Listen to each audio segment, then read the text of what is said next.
Magandang araw po mga kawangis ko kung saan man sulok ka ng mundo. Ito ang inyong lingkod, Anton Olson. Sa mga kapwa ko OFW dyan sa Middle East, Yumkin, Said, sa mga nakasubscribe niyo dyan sa akin, Shikran Kater, sa mga hindi pa dyan nakasubscribe, please lang, subscribe niyo naman ako. So ngayon, ang saya-saya ngayon ng ating pag-uusapan. Parang wala pang 2 minuto, inapprove kaagad sa Senado ang budget ng Office of the Vice President. Di ba nakakatuwa yan?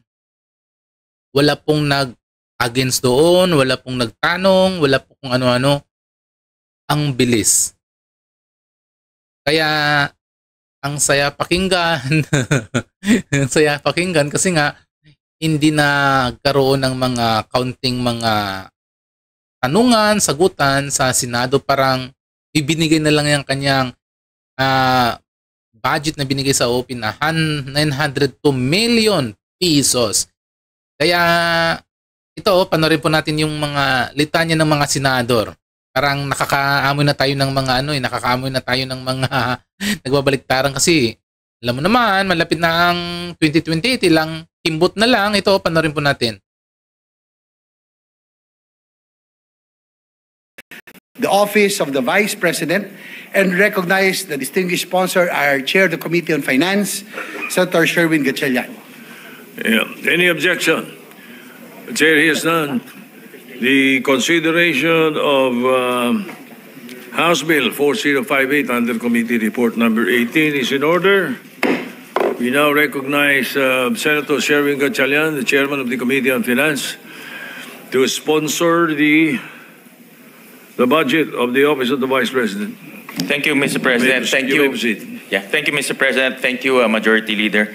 Mr. President, we respectfully submit for the body's consideration the proposed new appropriations for the Office of the Vice President for fiscal year 2026 amounting to 889 million pesos. Thank you, Mr. President. Majority Leader. Mr. President, to Senator Robin Padilla is seeking the floor for a manifestation of support. I move that he be recognized. Senator Robin Padilla is recognized. And by the way, we would like to recognize the presence of the Vice President, Vice President Sara Duterte. Welcome to the Senate, Your Honor. Go ahead, Senator Padilla. Maraming salamat po, Ginoong Pangulo at sa ating pong pinunong mayorya. Ako po'y walang katanungan sa ating ginoong sponsor, Senator Sherwin Gatchalian, kundi ako po'y magmamanifest lamang. Ako po'y natutuwa sapagkat dito po sa ating bulwagan ay atin pong hindi binawasan ang budget ng ating pangalawang Pangulo, bagkus ay dinagdagan. Sapagkat alam niyo po, sa akin pong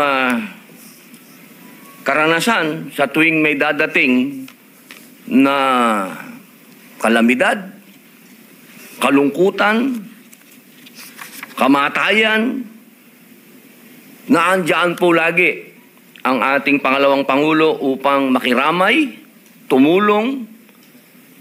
Kahit saan pong lupalop sa Pilipinas, makikita po natin ang opisina ng ating pangalawang Pangulo at siya mismo pumupunta sa mga lugar na hindi pa po naabot ng kahit na sinong naging public official. Kaya ako po'y masaya at ako po'y nagpapasalamat sa ating mga kasama, sa ating pong sponsor, Senator Sherwin, sa ating pong Senate President, sa lahat po na bumubuo, sa lahat po ng mga senador. Maraming salamat po at hindi po nagmula dito sa ating bulwagan ang pang-iipit sa ating pangalawang Pangulo. Muli po, maraming salamat at pinatutunayan ko po ng napakalaki ng naitulong ng ating pangalawang Pangulo. Maraming salamat po. Thank you. Majority Leader, what is the pleasure of the body? Yes, Mr. President, there being no other reservation for interpellation, I move to close the period of interpellation on the budget of the Office of the Vice President and that the same be deemed submitted for the body's consideration. Any objection? Hearing none, the budget of the Office of the Vice President is hereby O ayan, narinig nyo ng mga nakita nyo ng mga kawangis ko na walang nagkaroon ng tanungan. Kaya kung makikita nyo, tuwang-tuwa si Robin Padilla na nagmamanifest siya. Kasi nga, ang hirap naman kasi na nagkakaroon ka ng mga tawag dyan, mga nasalanta ng mga bagyo dito sa Pilipinas kung walang budget ang Office of the Vice President. Asan sila kukuha ng mga panggastos nila doon sa ibibigay sa mga nasalantang mga bagyo, sa mga kahit mga dilataman lang.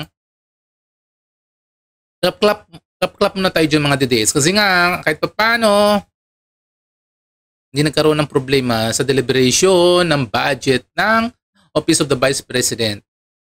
Pero doon sa pagdating doon sa Kongreso, grabe ang grabe ang bitterness doon ng mga congressman. Galit na galit sila kay Vice President sa Office of the Vice President sa pagbigay ng kanyang budget. Parang gusto pa nila ngayong isero yan yung budget niyo ng Vice President. Kaya ngayon kung makikita nyo si VP Sara, kahit magkano lang ibigay, basta meron. Basta hindi lang siya halos pupunta doon sa Kongreso. Kung pwede lang ngayon, hindi siya pupunta doon sa Kongreso Kasi wala siya nakukuha doong parang hindi siya welcome Kaya makikita mo ngayon sa reaction ni Robin Ho, ni Senator Padilla. Diyos ko, galak na galak siya, Galak na galak siya sa deliberation ng budget of the Office of the Vice President na walang nagkaroon ng kahit kaunting tanungan. Diretso ka, dapat ganyan. Diyos ko, grabe naman ang iba. Pero pagdating naman sa Kongreso tingnan natin yan doon. Ang dami doong mga bitterness, yung hindi pa makamove on. Diba? Kaya kung papansinin nyo, para nagkakaamuyan ngayon ng mga politiko, kung saan naman sila aayon.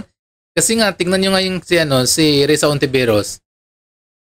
Diba, nagmamanifest yan na dapat hindi pwedeng manalo si Sara Duterte bilang isang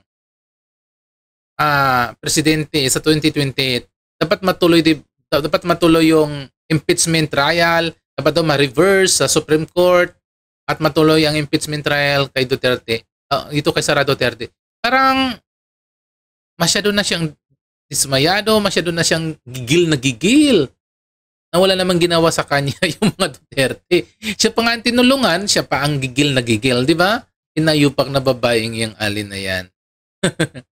Tapos ngayon, kung mapapansin yung mga kawangis ko, wala kang makikita na nagpapa-briefing sa mga congressman, dyan sa mga young guns sa Kongreso, tungkol po sa nangyari na katiwalian sa gobyerno. Wala kang marinig. Wala kang makita ng mga yanggan na halos araw-araw na nambibisit dyan yung mga congressman sa mga Duterte. Ngayon, wala kang makita, wala kang marinig. Nagiging bulag-bulagan sila. Kaya ang nangyayari ngayon, stick to the plan talaga ang sinabi ni Sara Duterte na lahat po ang sinasabi ni Sara Duterte, lahat po mayroon impact talaga, nagkatotoo. Lahat po na sinasabi niya nagkatotoo na lahat yan po ay planado, lahat po ay kampi-kampi. Saan ka nakakita na si Saldico, kakampi nila, siya pong nangunguna na magpa-impeach kay VP Sara. Tapos sasabihin po ng mga opposition, mga galit sa Duterte, kakampi ng mga Duterte. O ano ba yung mga satanas? Mga barabas kayo talaga Saan ka nakakita ng ganong sistema? So ayan muna mga kawangis ko, yan muna ang update natin ngayon. Kaya sa mga kapwa ko OFW, masalam. At sa mga hindi pa dyan nakasubscribe sa akin, please subscribe my channel. And bye-bye.